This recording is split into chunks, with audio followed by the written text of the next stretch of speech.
والحمد للہ رب العالمین رب اشرح لی صدری ویسر لی امری واحلل عقدۃ من لسانی یفقہوا قولی اللہم ارنا الحق حقا وارزقنا اتباعہ وَأَرِنَا الْبَاطِلَ بَاطِلًا وَارْزُقْنَا اجْتِنَابَهُ اللہم أرنا الأشیاء كما هي إن اللہ وملائکتہ یصلون علی النبی یا ایہا الذین آمنوا صلوا علیہ وسلموا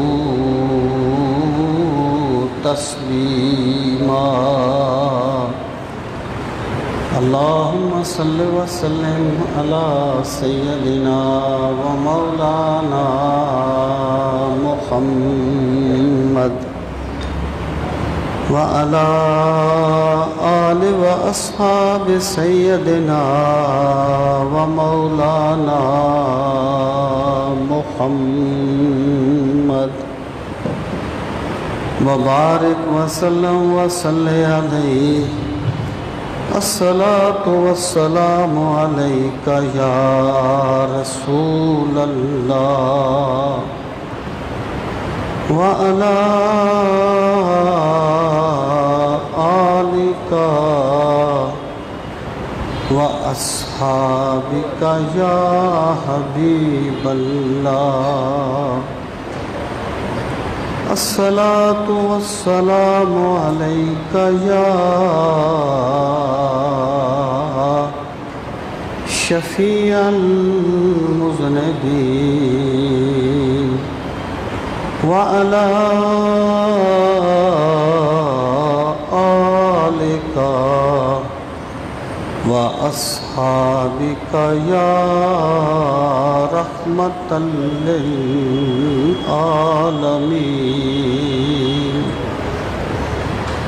انتہائی عزت و احترام کے لائق قابل سر تکریم معزز و محترم سامعین کرام، آج جمعۃ المبارک کے اس بابرکت موقع پر میں جو گزارشات آپ کی خدمت میں پیش کرنا چاہتا ہوں ان کا عنوان ہے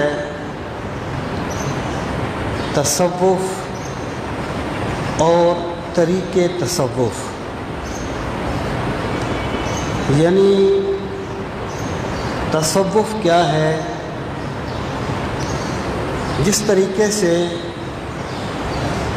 ہر علم کو حاصل کرنے کا ایک ذریعہ ہوتا ہے، ایک طریقہ کار ہوتا ہے، اس طرح تصوف کا طریقہ کار کیا ہے اور تصوف کی حقیقت کیا ہے،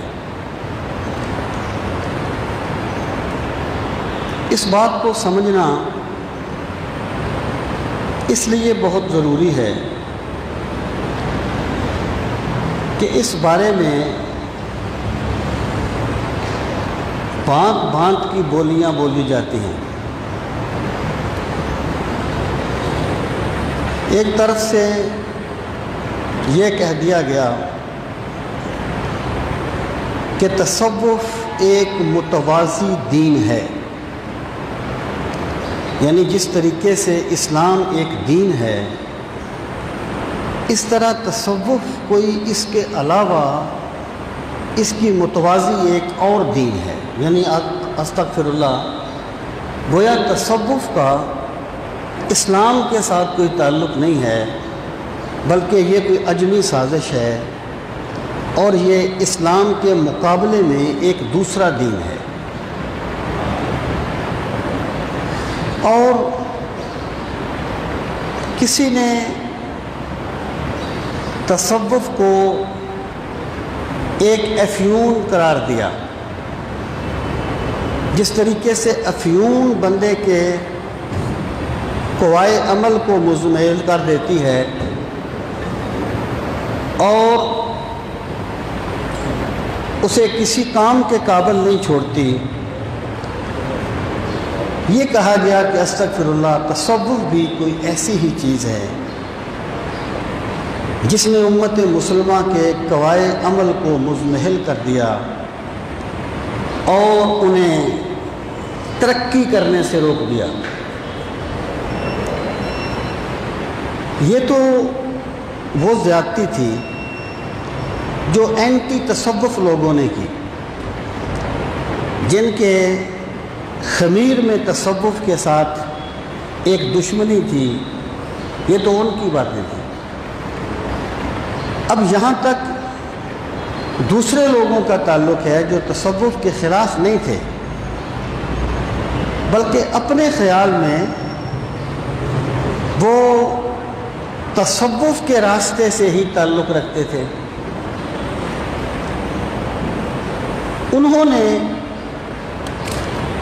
تصوف کے نام پہ ایسی ایسی چیزوں کو رواج دے دیا جن کا تصوف کے ساتھ کوئی رابطہ نہیں تھا، کوئی تعلق نہیں تھا، لیکن چونکہ وہ اپنے آپ کو اس فیلڈ میں کہتے تھے، اس لیے مخالفین کو بجا طور پہ ایک موقع مل گیا کہ وہ یہ کہیں کہ جناب تصوف تو یہ کہتا ہے۔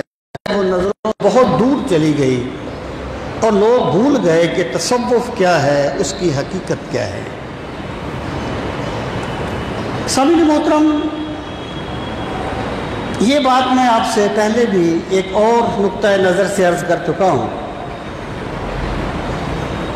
اور یہ ایک مفکر کی بات ہے۔ انہوں نے کہا تھا اسلام کے مقابلے میں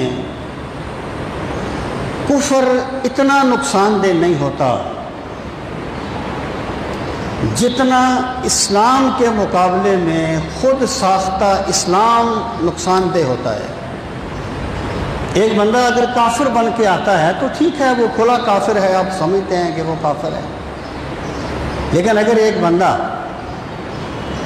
بولی تو کفر کی بولے اور کہے یہ کہ میں ہی حقیقی اسلام کا نمائندہ ہوں، تو اس کے نقصانات نسلوں کو تباہ کر دیتے ہیں اور قوموں کو برباد کر دیتے ہیں۔ میں آپ کو ایک مثال دیتا ہوں۔ انسان کا قتل حرام ہے، کسی بندے کو انفرادی طور پر اپنے دشمن کو قتل کرنے کا حق نہیں ہے، اور رسول کریم صلی اللہ تعالیٰ علیہ وآلہ وسلم نے فرمایا لو ان اہل السماء و اہل الارض اشترکوا فی دم امرئ مؤمن لأکبہم اللہ فی النار، او کما قال النبی صلی اللہ علیہ وسلم، کہ اگر سارے زمین والے اور سارے آسمان والے اکٹھے ہو کے کسی ایک بے گناہ مومن کو قتل کر دیں تو اللہ تعالیٰ سب زمین والوں کو بھی دوزخ میں پھینک دے گا اور سب آسمان والوں کو بھی دوزخ میں پھینک دے گا۔ یعنی اتنی بڑی برائی ہے انسان کا قتل۔ اب کسی نے دشمنی میں قتل کر دیا، ظاہر ہے کوئی بندہ بھی اسے صحیح نہیں کہے گا۔ کسی نے دھاکہ مارا اور کسی کو قتل کر دیا، ظاہر ہے کوئی بندہ بھی اس کی تائید نہیں کرے گا، اس کی غلطی بالکل واضح ہے کہ اس نے غلط کیا ہے۔ لیکن اگر ایک ایسی سوچ پروان چڑھائی جائے کہ ان نماز پڑھنے والوں کو مار دو کیونکہ یہ باطل نظام کے سامنے کھڑے نہیں ہوتے، اور یہاں دھماکہ کر کے ان کو مار دو کیونکہ یہ لوگ یہ کرتے ہیں، تو یہ بڑا خطرناک ہوگا، کیونکہ یہاں انہوں نے ایک حرام چیز کو دین بنا کر پیش کرنے کی کوشش کی ہے۔ اس کے نقصانات ناقابل تلافی ہوتے ہیں۔ اسی طریقے سے یہاں تک تصوف کی بات ہے جو بندے تصوف کو نہیں مانتے تھے انہوں نے جو بھی کہا ظاہر ہے وہ تصوف کو نہیں مانتے، لیکن جب تصوف کے نام پہ الہاد پھیلایا جائے گا اور جب تصوف کے نام پہ خواہش پرستی کو فروغ دیا جائے گا، آسان لفظوں میں تعبیر کروں، اس کی میں آسان لفظوں میں تصوف کا مفہوم واضح کروں تو میں یہ کہوں گا کہ تصوف دین کی روح ہے۔ جیسے بدن کی ایک روح ہوتی ہے نا، اس طرح دین کی روح تصوف ہے۔ اور جتنا بھی بندے کو بگاڑ نظر آتا ہے کہ لوگ یا تو دین کی طرف آتے نہیں، یا انہوں نے دین کو رسم و رواج بنا لیا، یا یہ سوچ پروان چڑھی کہ وہ نماز کی بھی پابندی کریں گے لیکن حرام نہیں چھوڑیں گے، تکبیر تحریمہ بھی قضا نہیں ہونے دیں گے لیکن رشوت بھی نہیں چھوڑیں گے، ملاوٹ بھی نہیں چھوڑیں گے۔ یہ جو تضاد آیا نا، اس کا صرف ایک سبب ہے اور وہ ہے ہمارا تصوف سے دوری، تعلیمات تصوف سے انحراف۔ اور یہ انحراف اللہ ماشاءاللہ بہت بڑی سطح پر کیا گیا۔ سامعین محترم، اب ہم بڑی سادگی کے ساتھ اس کو سمجھنے کی کوشش کرتے ہیں کہ تصوف ہے کیا۔ ایک ہوتی ہے کسی چیز کی ڈیفینیشن۔ ایک مفکر نے کہا تھا کہ علم اتنا مشکل نہیں ہوتا جتنا مشکل اسے اس کی اصطلاحات بنا دیتی ہیں۔ اب ایک کسان جو ہے نا، وہ معاشیات کی اصطلاحیں نہیں جانتا کہ طلب کیا ہوتی ہے، رسد کیا ہوتی ہے، لیکن اسے بھی پتہ ہے کہ میرے پاس اتنے پیسے آئے ہیں، اتنا مہینہ پڑا ہے، اتنا وقت پڑا ہے، اگلی فصل کب آئے گی، میں نے کیسے خرچ کرنا ہے، اسی کو معیشت کہتے ہیں۔ علم مشکل نہیں ہوتا، علم کی اصطلاحیں اسے مشکل کر دیتی ہیں۔ ہمیں بڑی آسانی کے ساتھ اس چیز کو سمجھنا ہے کہ تصوف کیا ہے، اور پھر ہم اس پہ غور کریں گے کہ اس کی روح کہاں تک پائی جاتی ہے۔ سامعین محترم، اگر ہم تصوف کے مفہوم کو آسان لفظوں میں بیان کرنا چاہیں، اور یاد رہے کہ تصوف اپنانے والوں کو صوفی کہا جاتا ہے۔ آج کل تو ہمارے وہ اصطلاحیں بھی مظلوم ہو گئی نا، کہ جس کی داڑھی بڑی ہے وہ مولوی صاحب ہیں، جس کی چھوٹی ہے وہ صوفی صاحب ہیں۔ یعنی الفاظ بھی اپنی افادیت کھو دیتے ہیں جب کوئی قوم زوال پذیر ہوتی ہے۔ حقیقت میں تصوف اپنانے والوں کو صوفی کہا جاتا ہے۔ یہ داتا گنج بخش اجمیری صوفی ہیں، یہ بابا نظام الدین اولیاء صوفی ہیں۔ آج کل تو ہم نے اس لفظ کو اتنا نیچے کر دیا ہے کہ تحقیراً کسی کو اس لفظ سے پکارا جاتا ہے۔ سامعین محترم، تصوف کیا ہے؟ اب دیکھیں،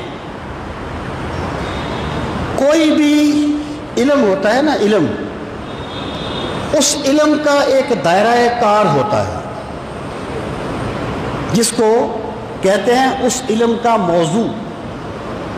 یعنی ایک علم جو ہے وہ اپنے دائرہ کار سے باہر نہیں آتا، اور وہ دائرہ کار جس کے گرد پورا علم گھومتا ہے اسے اس علم کا موضوع کہا جاتا ہے۔ یعنی اس کی جو حدود ہیں، اس کی جو بیسک چیز ہے اس میں، اس کو کہتے ہیں موضوع۔ جیسے علم طب ہے، میڈیکل سائنسز ہیں، ان کا موضوع کیا ہے؟ انسانی بدن۔ میڈیکل سائنسز اس سے بات نہیں کریں گی کہ پاکستان کیوں بنا تھا اور قائد اعظم نے کیا کہا تھا اور بنگلہ دیش میں کیا ہوا تھا۔ اس سے میڈیکل سائنسز بحث نہیں کریں گی، حکمت بحث نہیں، اس سے تاریخ بحث کرے گی۔ یہ تاریخ کا معاملہ ہے۔ یہ جو تصوف ہے اس کا موضوع کیا ہے، اس کی وہ بیسک چیز کیا ہے جس پر پورا تصوف گھومتا ہے؟ تصوف کا موضوع ہے دل کو صاف کرنا، تزکیہ نفس۔ سامعین محترم، قرآن کریم میں فرمایا وَذَرُوا ظَاهِرَ الْإِثْمِ وَبَاطِنَهُ، کہ ظاہری گناہ بھی چھوڑ دو اور باطنی گناہ بھی چھوڑ دو۔ نماز ہے نا، نماز، اس میں ظاہری گناہ کیا ہے کہ بندہ 2 سجدوں کی بجائے 3 سجدے کر لے، بندہ وہاں قرات نہ کرے، یہاں قرات کرنی واجب ہے، یہ ظاہری ہے، ظاہری غلطی ہے۔ اور بندہ کھڑا تو نماز میں ہو اور سوچے یہ کہ فلاں بندے نے یہ کیوں کہہ دیا اور فلاں بندے نے یہ کیوں کہہ دیا، یہ باطنی غلطی ہے۔ ظاہری غلطی کو دور کرنا فقہ کا میدان ہے اور باطنی غلطی کو دور کرنا تصوف کا میدان ہے۔ یعنی جو بندہ یہ کہتا ہے نا کہ صوفیہ نے کتابوں کا ترجمہ ہی نہیں کیا، اس بیوقوف کو پتہ ہی نہیں ہے کہ صوفی ہوتے کون ہیں۔ صوفیہ کا فیلڈ کتابوں کے ترجمے کرنا نہیں ہے، صوفیہ کا فیلڈ دلوں کے قبلے کو درست کرنا ہے، دلوں کا تزکیہ کرنا ہے، دلوں کو صاف کرنا ہے۔ مجھے وہ بات یاد آ جاتی ہے، ایک ہمارے باس تھے اور بیسیکلی ان کا تعلق اس گروہ کے ساتھ تھا جو تصوف کو افیون کہتے ہیں۔ پھر وقت کے ساتھ ساتھ کچھ شدتیں کم ہو جاتی ہیں، آپ اس بات کو بہتر سمجھتے ہیں۔ مجھے کہنے لگے ایک دن، کہنے لگے کہ یہ جو صوفیاء کی کتابیں ہیں نا چیچے صاحب، اس میں جہاد کے احکام نہیں ملتے کہ جہاد کیسے کرنا ہے، لشکر کیسے بنائے جائیں گے، جہاد کی تفصیلات نہیں ملتی۔ میں نے کہا سر یہ ایسے ہی آپ کا سوال ہے جیسے میں کہوں کہ مجھے کیمسٹری کی کتاب میں قائد اعظم کے 14 نکات نہیں ملتے، اس کا فیلڈ ہی نہیں ہے۔ تصوف آپ کو جہاد کے مسائل نہیں بتائے گا، تصوف یہ بتائے گا کہ تم نے دنیا داری سے بچ کر اللہ کے لیے کیسے جنگ کرنی ہے۔ یہ تصوف کا فیلڈ ہے، یہ ہے صوفی، یہ ہے تصوف۔ سامعین محترم دیکھیں، میں آپ کو اس کو واضح کرتا ہوں۔ رسول کریم صلی اللہ تعالیٰ علیہ وآلہ وسلم نے، آپ جانتے ہیں کہ جب صحابہ کرام ایک غزوے سے واپس آ رہے تھے تو آپ نے فرمایا رجعنا من الجہاد الاصغر الى الجہاد الاکبر، جب ہم چھوٹے جہاد سے بڑے جہاد کی طرف لوٹے ہیں۔ چھوٹا جہاد کس کو کہا گیا؟ میدان جنگ کو کہا گیا، اپنی خواہشات کے خلاف جنگ کرنے۔ اور سرکار نے فرمایا جاہدوا اہواءکم کما تجاہدون اعداءکم، جیسے تم اپنے دشمنوں کے خلاف لڑتے ہو اپنی خواہشات کے خلاف بھی لڑا کرو۔ اب سوال یہ ہے کہ خواہشات کے خلاف لڑنے کو جہاد اکبر کیوں کہا گیا؟ اس لیے کہا گیا کہ دشمن کو شکست دے دینی آسان ہے اور اپنے آپ کو شکست دے دینی بڑی مشکل ہوتی ہے۔ اپنی خواہشات کو زیر کرنا بڑا مشکل ہوتا ہے، اور اگر بندے کی خواہشات ہی اس کے کنٹرول میں نہ رہیں تو اس کا جہاد فی سبیل اللہ نہیں رہے گا۔ یا اس میں مال کا لالچ آ جائے گا، یا بہادر بننے کا لالچ آ جائے گا، یا کوئی اور چیز آ جائے گی۔ یعنی اگر خواہشات کنٹرول میں نہیں رہیں گی تو جہاد فی سبیل اللہ نہیں رہے گا۔ دین کا وہ شعبہ جو آپ کو بتائے گا کہ خواہشات کو کس طرح کنٹرول کرنا ہے اور دل کا تزکیہ کس طرح کرنا ہے، دین کے اس شعبے کو تصوف کہا جائے گا۔ دیکھیں، بات کسی چیز کے باقاعدہ فن بننے کی نہیں ہوتی، یہ زمانے کے تقاضے ہوتے ہیں۔ علم کلام ہے، علم کلام کی اصطلاحیں آپ کو قرآن و سنت میں تو نہیں ملیں گی، کیونکہ یہ بعد میں اس نے ایک شکل اختیار کی ہے۔ ہاں، بنیاد قرآن و سنت ہی ہوتے ہیں۔ کوئی بھی علم ہو نا، علم کلام ہو، فصاحت ہو، بلاغت ہو، تاریخ ہو، کوئی بھی علم ہو، اس کی بنیاد قرآن و سنت ہی ہوتے ہیں، لیکن باقاعدہ فن وہ بعد میں بنتا ہے، اصطلاحیں اس میں بعد میں آتی ہیں۔ تو تصوف جو ہے یہ کوئی عجمی سازش نہیں ہے، یہ کہیں اور سے دین میں نہیں آیا۔ تصوف دل کے تزکیہ کرنے کا نام ہے۔ قد افلح من تزکا، وہ کامیاب ہو گیا جس نے اپنے دل کو صاف کر لیا۔ اب میں آپ کو ایک اور بات بتاؤں، اور یہ کوئی تان نہیں ہے کسی پر، یہ صرف ایک تجزیہ ہے۔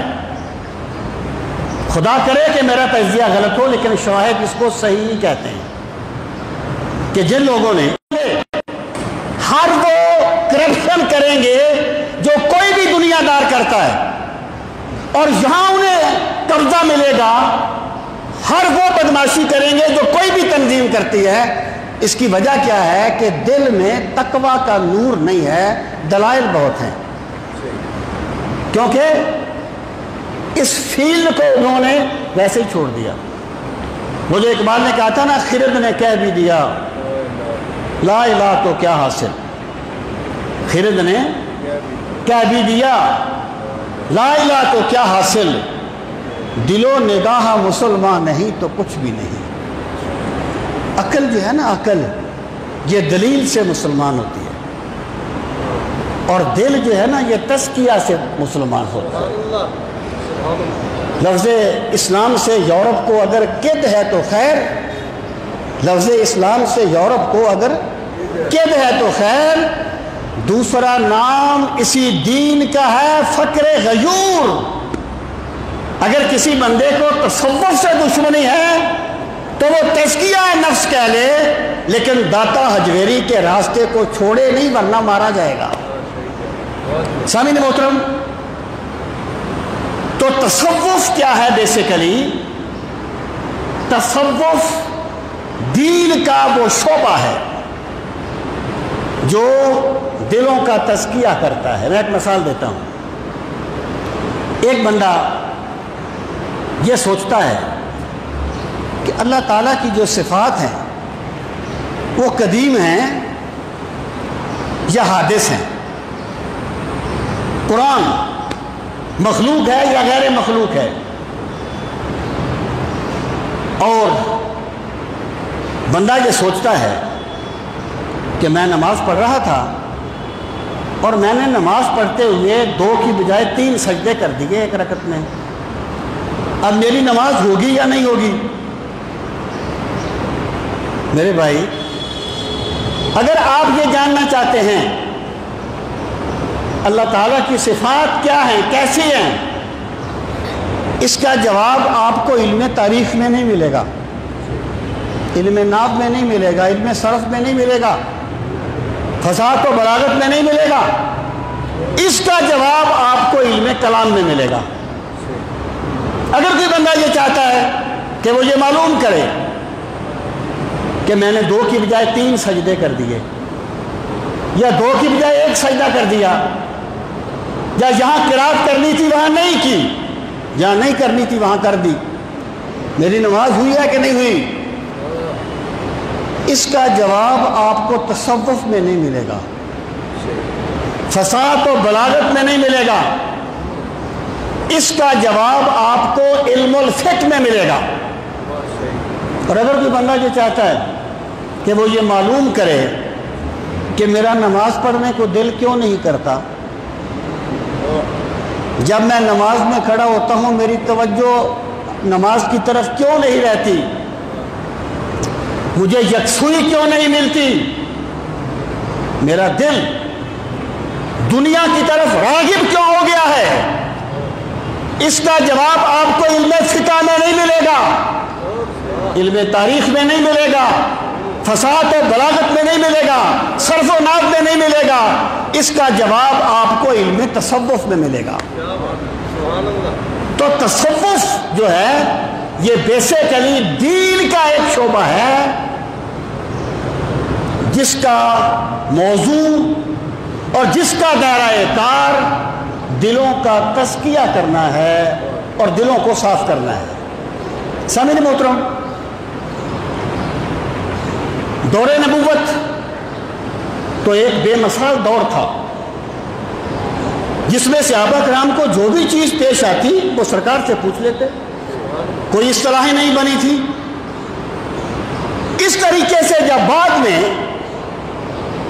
کوئی 1.5-2 صدیاں گزرنے کے بعد درد مند لوگوں نے یہ محسوس کیا کہ لوگوں کا رجحان دنیا کی طرف ہو گیا ہے، تو تب انہوں نے علم تصوف کو یہ شکل دی۔ یعنی مراد یہ ہے کہ اس کی بنیاد قرآن و سنت ہے، لیکن اس کی جو عملی شکل ہے یہ بعد میں بنی ہے قرآن و سنت کی بنیادی تعلیمات کی بنیاد پر۔ جیسے علم کلام بھی بعد میں بنا ہے، علم تفسیر بھی بعد میں بنا ہے، علم حدیث بھی بعد میں بنا ہے، تمام کے تمام جو علوم ہیں وہ بعد میں ہی ترتیب پائے ہیں، تو آخر علم تصوف پر ہی اعتراض کیوں ہے؟ سامعین محترم، اب ذرا آپ تھوڑا سا اس کو اور حوالے سے دیکھیں کوئی بھی بندہ ہم میں سے ہر فیلڈ کا ماہر نہیں ہوتا، یعنی ایسے بندے گزرے ہیں جن کے علم کی حد کوئی نہیں لیکن بول نہیں سکتے، تقریر نہیں کر سکتے، ایسے بھی ہیں جو بڑے بڑے بولتے ہیں لیکن علم سے عاری ہے، مدرس مقرر نہیں ہے، مقرر مدرس نہیں ہے، اللہ ماشاءاللہ۔ اس کائنات میں وہ حضرت خواجہ قمر الدین سیالوی کے بارے میں ڈاکٹر صاحب نے ایک مرتبہ کہا تھا، طاہر القادری صاحب نے، کہ میں خواجہ صاحب سے ملا، کوئی مسئلہ تھا، تو فرمانے لگے طاہر القادری ہم عربی بولتے ہیں ان کو عربی نہیں آتی، وہ انگلش بولتے ہیں ہمیں انگلش نہیں آتی، بات کس طریقے سے واضح ہوگی؟ یہ ایک حقیقت ہے، اس کا استثناء صرف رسول کریم صلی اللہ علیہ وسلم کی ذات گرامی ہے۔ اللہ تعالیٰ نے سرکار مدینہ کو ایسی ذات کامل بنا دیا تھا کہ اقبال کا وہ بے مثال شعر ہے کہ تیری نگاہ ناز سے دونوں مراد پا گئے، تیری نگاہ ناز سے دونوں مراد پا گئے، عقل غیاب و جستجو عشق حضور و اضطراب۔ یہ صرف سرکار کی ذات ہے کہ جب کوئی عقل کا پیاسا آیا تو سرکار نے اس کا بھی دامن بھر دیا، کوئی عشق میں تڑپتا ہوا آیا تو اس کا بھی دامن بھر دیا۔ یہ سرکار کی ذات تھی، اور سرکار کے کمالات بعد میں لوگوں میں مختلف علوم و فنون کی شکل اختیار کر گئے۔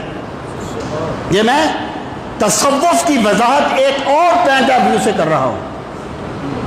دیکھیں اللہ رب العزت نے قرآن مجید میں بیان فرمایا کہ جب حضرت ابراہیم علیہ السلام نے خانہ کعبہ کی تعمیر مکمل کر دی تو دعا مانگی، ربنا وابعث فیہم رسولا منہم یتلو علیہم آیاتک ویعلمہم الکتاب والحکمت ویزکیہم انک انت العزیز الحکیم۔ اے اللہ میری اور اسماعیل کی اولاد میں وہ پیغمبر بھیج دے. وہ پیغمبر یعنی مراد کیا ہے کہ جس پیغمبر پر انبیاء سے عہد لیا گیا تھا کہ اگر وہ تمہاری زندگی میں آ جائے تم نے ان پر ایمان لانا ہے، وہ پیغمبر بھیج دے. وہ کیا کرے؟ یتلو علیہم آیاتک، وہ پیغمبر لوگوں پر تیری آیات کی تلاوت فرمائے. تلاوت کا لفظ صرف آسمانی کتابوں کے لیے استعمال ہوتا ہے. اس کا مطلب ہوتا ہے لفظ لفظ ایک بات کو آگے پہنچا دینا. تلاوت فرمائے اور پھر کیا؟ وَيُعَلِّمُهُمُ الْكِتَابَ، اور وہ پیغمبر انہیں کتاب کی تعلیم دے. وَالْحِكْمَةَ، اور انہیں حکمت بھی سکھائے. وَيُزَكِّيهِمْ، اور وہ پیغمبر ان کے دلوں کو صاف کرے. یہ 4 منصب بیان کیے گئے سرکار کے. پہلا کیا؟ تعلیم کتاب دے. تعلیم کتاب سے مراد یہ ہے کہ اللہ وہ پیغمبر صاحب کتاب ہو اور جیسا ان پر تیرا کلام اترے نہ کسی لالچ میں آئے نہ کسی خوف میں آئے. تیرا کلام ویسے ہی پہنچا دے جیسے تو نے اتارا تھا. یہ پہلا منصب ہے. اور پھر کیا ہے؟ بات سیم پہنچانے کے لیے بات کے شایان شان لہجہ چاہیے ہوتا ہے. اگر ایک طاقتور بندے کی بات ہے وہ کوئی مخنث نہیں پہنچا سکتا، اس کے لیے طاقتور لہجہ چاہیے. مراد یہ ہے کہ میرے مولا وہ پیغمبر ایسا پیغمبر ہو کہ اس کے لہجے میں تیرے لہجے کی جھلک دکھائی دے. حق کی آواز ہے تو، اللہ کا لہجہ تو ہے. یتلو علیہم آیاتک. پھر کہا وَيُعَلِّمُهُمُ الْكِتَابَ، وہ رسول انہیں کتاب کی تعلیم دے. اب دیکھیں نا، اولی مخاطب تو عرب تھے نا، قرآن کے اولی مخاطب تو عرب تھے نا. اور فیہم میں حضرت اسماعیل کی اولاد تو عرب تھے نا، حجاز والے تھے. دعا مانگتے ہیں مولا وہ رسول ہو جو انہیں کتاب پڑھ کے بھی سنائے، کتاب سکھائے بھی. عربی وہ جانتے ہیں، عرب والے عربی جانتے ہیں، لیکن معلوم ہو گیا جیسے پوری کائنات مل جائے پیغمبر کی وساطت کے بغیر ایک آیت نہیں جان سکتی. اسی طرح جس طرح امت قرآن لینے میں در نبوت کی محتاج ہے، ویسے ہی قرآن سیکھنے میں بھی در نبوت کی محتاج ہے. وَيُعَلِّمُهُمُ الْكِتَابَ، ورنہ اللہ تعالیٰ کوئی تحصیل حاصل تو نہیں کر رہا نا کہ جس چیز کی ضرورت ہی نہیں ہے اس کو ویسے کہہ دیا کہ یہ کام ہو. وَيُعَلِّمُهُمُ الْكِتَابَ، پھر کہا وَالْحِكْمَةَ، وہ رسول انہیں حکمت بھی سکھائے. حکمت فہم دین بھی ہوتا ہے. اور امام شافعی یہ کہتے ہیں کہ حکمت سے مراد ہے سنت. اللہ نے کہا اقیموا الصلاۃ، نماز قائم کرو، تو سرکار نے بتا دیا کہ یہاں اقیموا الصلاۃ سے مراد نماز ہے. یہ تعلیم کتاب ہے. لیکن ظہر کے 4 فرض ہیں، مغرب کے 3 ہیں، اس کا ذکر کتاب میں نہیں ہے. یہ حکمت ہے. وہ جو پیغمبر ہونا وہ انہیں حکمت بھی سکھائے. اور پھر کیا؟ اب میں تصوف کی وضاحت کر رہا ہوں. وَيُزَكِّيهِمْ، اور وہ جو پیغمبر ہو نا، اے اللہ ان کے دلوں کو صاف بھی کرے. یہ جو تزکیہ ہے نا، یہ تعلیم کتاب و حکمت اور تلاوت آیات کا لازمی نتیجہ نہیں ہے، ورنہ اللہ اسے الگ کر کے بیان نہ کرتا. جو چیز اپنے آپ حاصل ہو جائے اس کو مناسب میں شامل نہیں کیا جاتا. یہ جو تزکیہ ہے یہ الگ منصب ہے سرکار کا. جیسے تعلیم کتاب و حکمت اور تلاوت آیات منصب ہے، یہ الگ منصب ہے، یہ لازمی نتیجہ نہیں ہے ورنہ الگ کر کے ذکر نہ کیا جاتا. اب تزکیہ کیا ہے؟ تزکیہ کہتے ہیں نظر کے فیض کو. سرکار صلی اللہ تعالی علیہ وآلہ وسلم صرف کتاب پہنچاتے نہیں تھے، صرف کتاب کے الفاظ کو بیان نہیں کرتے تھے، صرف مراد الہی کو بیان نہیں کرتے تھے. وہ اقبال نے کہا تھا نا کہ تیرا علاج نظر کے سوا کچھ اور نہیں، تیرا علاج نظر کے سوا کچھ اور نہیں. یہ جو نظر سے علاج ہوتا ہے اس کو تزکیہ کہا جاتا ہے، اور یہ بھی رسول کریم علیہ الصلوۃ والسلام کا منصب ہے. سامعین محترم، میں ایک مثال دے کے پھر میں اس کا رزلٹ نکالتا ہوں. یہ کیا ہے؟ حضرت ابو ذر فرماتے ہیں کہ ایک مرتبہ قرآن کریم کی قرات کے باب میں قبیلے یعلمون کو یعلمون پڑھتے تھے، بعض یعلمون کو تعلمون پڑھتے تھے، لیکن عربوں کے لیے کوئی وہام نہیں تھا. ایسے ہی کسی مسئلے میں وہ فرماتے ہیں میرے دل میں شک پیدا ہو گیا، اور اتنا شک کیا کمال کی بات ہے. یعنی صحابہ کرام کی عظمت کا ایک پہلو یہ بھی ہے کہ وہ اپنی کمی کو چھپاتے نہیں تھے، کہ دل تو چاہتا نہیں ہے کہ سرکار کی سنت میں بھی اپنائیں، لیکن بڑے بڑے دعوے قسمیں کھا کے کیے جاتے ہیں کہ میرا تن من دھن یا رسول اللہ آپ پہ قربان ہے. یہ ہم جیسے بے عمل لوگوں کا طریقہ ہے، یہ سرکار کے صحابہ کا طریقہ نہیں تھا. جتنا اسلام کے بارے میں اس وقت بھی نہیں تھا جب میں مسلمان نہیں ہوا تھا. اب انہوں نے، وہ سرکار کے پاس کھڑے تھے، انہوں نے سرکار کو بتایا تو نہیں تھا کہ یا رسول اللہ صلی اللہ علیہ وسلم میرے دل میں شک پیدا ہو گیا ہے.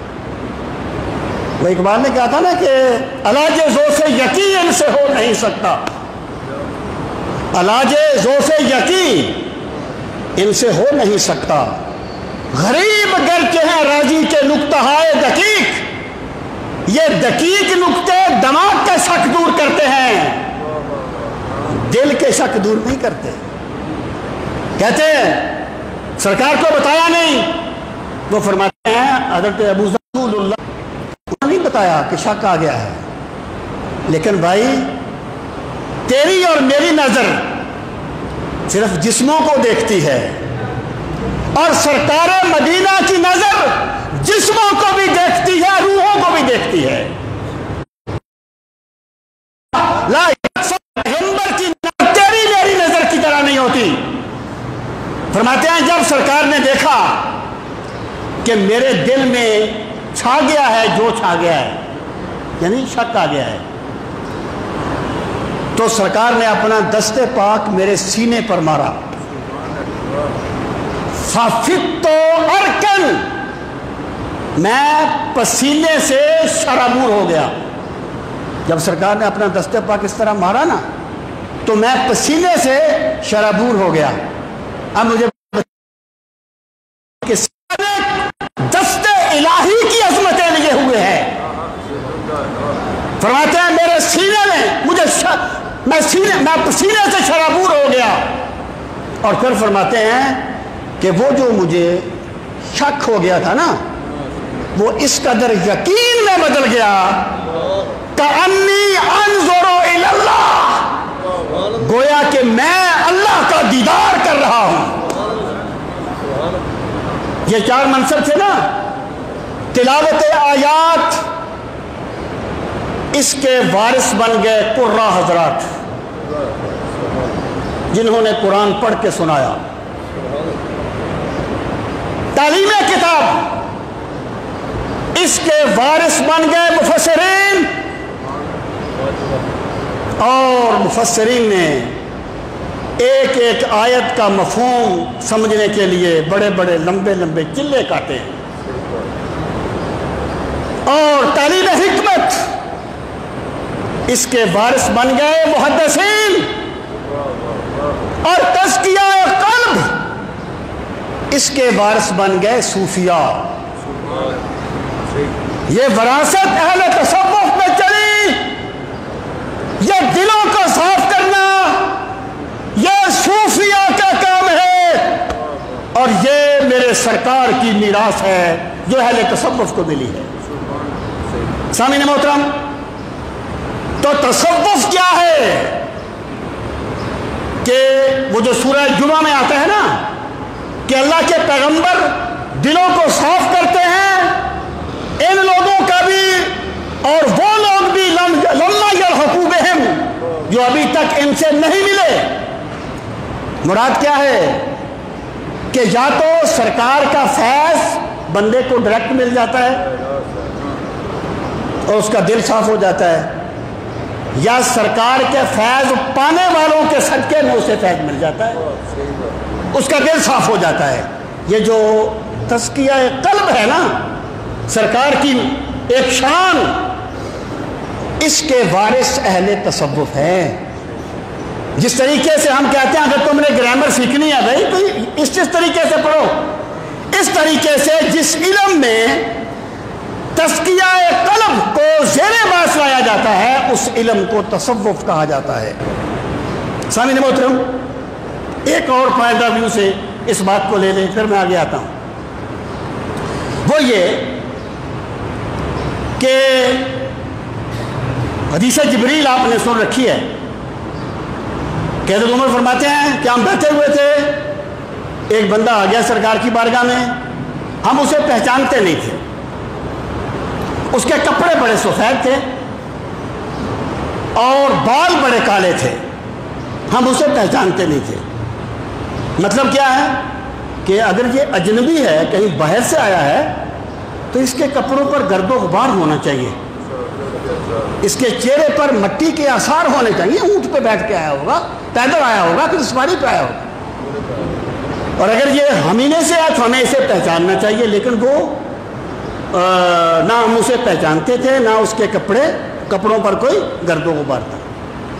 کہتے ہیں سرکار کی بارگاہ میں بیٹھ گیا، اس نے اپنے گھٹنے سرکار کے گھٹنوں سے ملا دیے، کہنے لگا یا رسول اللہ صلی اللہ علیہ وسلم، میں ذرا مختصر کر رہا ہوں، مجھے بتائیے اسلام کیا ہے؟ سرکار نے فرمایا اسلام یہ ہے کہ تو توحید و رسالت کی گواہی دے، نماز پڑھے، روزہ رکھے، حج کرے، زکات دے۔ اس نے کہا صدقت، آپ نے سچ کہا۔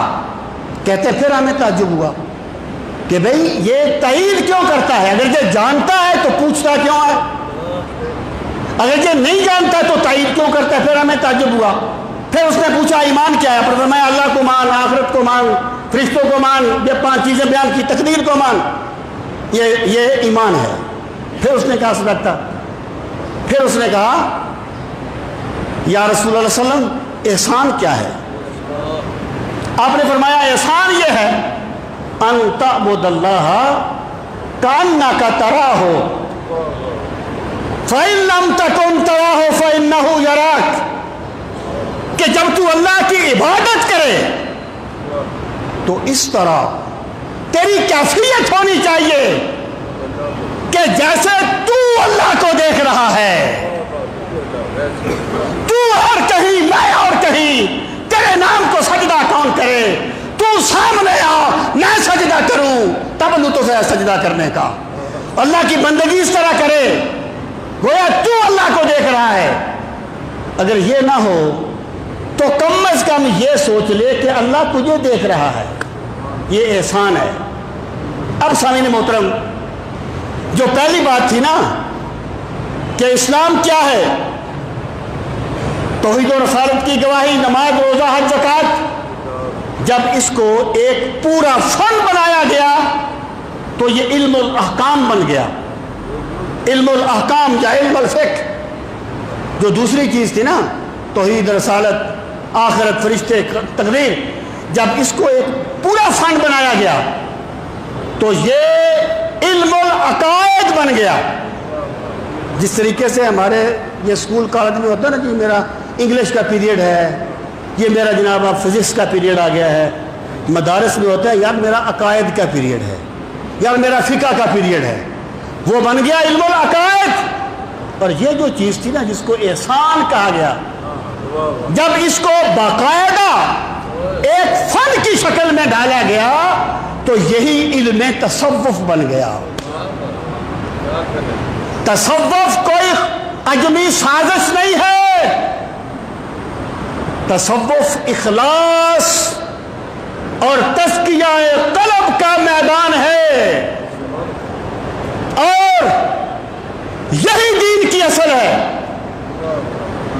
تصوف متوازی دین نہیں ہے، تصوف دین کی اصل ہے، کیونکہ دین کا اصل مقصود دل کو صاف کرنا ہے اور دل کا تزکیہ کرنا ہے۔ سامعین محترم، وقت ختم ہو رہا ہے، میں آخری بات کر کے بات کو ختم کر رہا ہوں، اور یہ چیز جاننے والوں کے لیے اجنبی نہیں تھی۔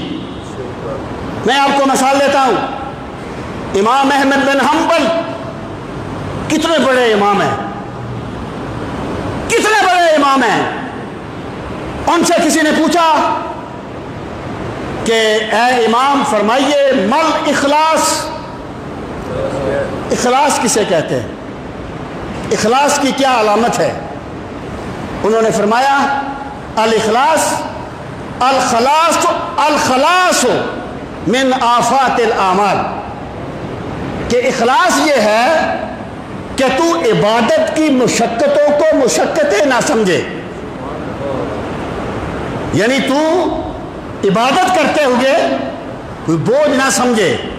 جیسے ایک بندہ اپنے محبوب بندے کی بات مانتا ہے لذت محسوس کرتے ہوئے، اسی طرح تو عبادت لذت محسوس کرتے ہوئے کرے، اسے کہا جائے گا تجھے اللہ نے اخلاص دے دیا ہے۔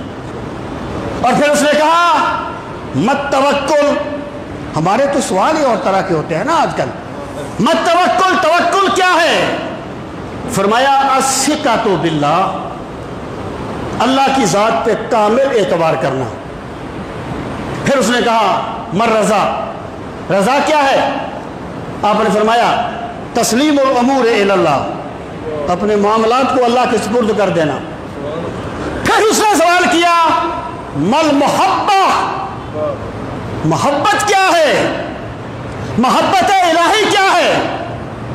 اب امام احمد بن حنبل امام ہیں، اور وہ ایک صوفی سے ان کا عقیدت کا رشتہ تھا، اس صوفی کا نام تھا بشر بن حارث، بشر بن حافی، حضرت بشر حافی، وہ جو ننگے پاؤں چلا کرتے تھے، آپ نے مشہور بات، بشر حافی۔ جب اس بندے نے کہا نا مل محبہ، محبت کیا ہے؟ فرمایا اس کا جواب بشر حافی سے پوچھو، اس کا جواب بشر حافی سے پوچھو، جب تک وہ زندہ ہیں میں نہیں بتا سکتا محبت کیا ہے۔ سامعین محترم، یہ میں آج صرف یہ عرض کر سکا کہ تصوف ہے کیا چیز، اس کا طریقہ کار انشاءاللہ میں اگلے جمعے پر عرض کروں گا جی، انشاءاللہ 1 بجے تقریباً شروع کر دیتے ہیں، تو آپ حضرات وقت پہ تشریف لائیں۔ اللہ تعالی ہم سب کو